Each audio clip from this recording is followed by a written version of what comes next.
I just want to ask the councillors who are proposing this budget what they see is going to be, in reality, very different from people out there who we deal with.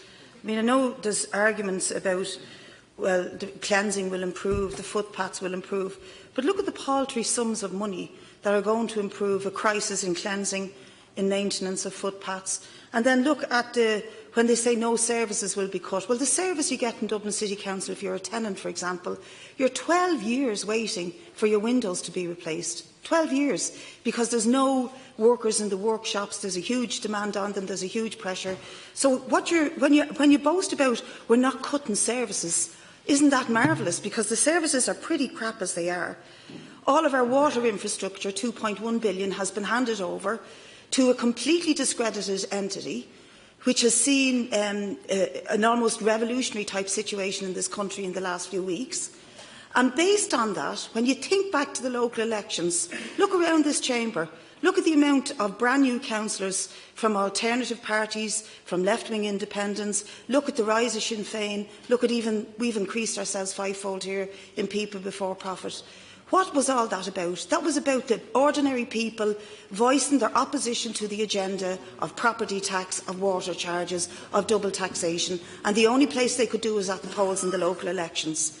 Now, I have listened to all of the proposers of the budget make their defences of it, except so far for Kieran Cuff. I looked through the names.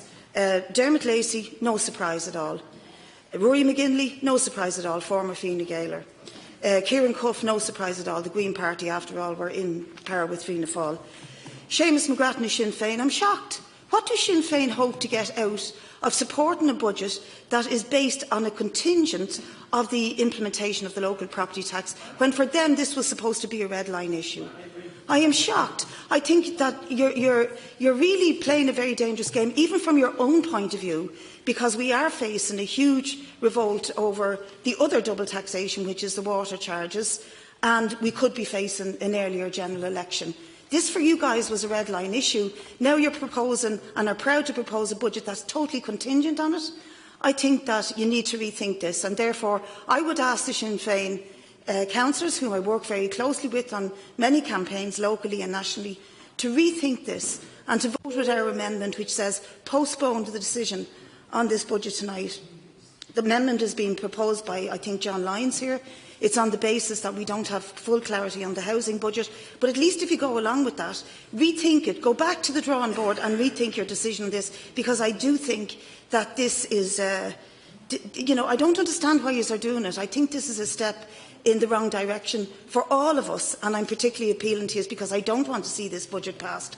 And I do want to see a situation where, together, we can put it up to the government to stop this austerity on the ordinary people and to put the burden of taxation back on the likes of the IFSC, that this council should be able to introduce a punitive tax on, where 2.7 trillion is going through every year in financial speculation and they get away without even paying the proper corporation tax. We need to rebalance our thinking in what is justice and what is fairness in this society.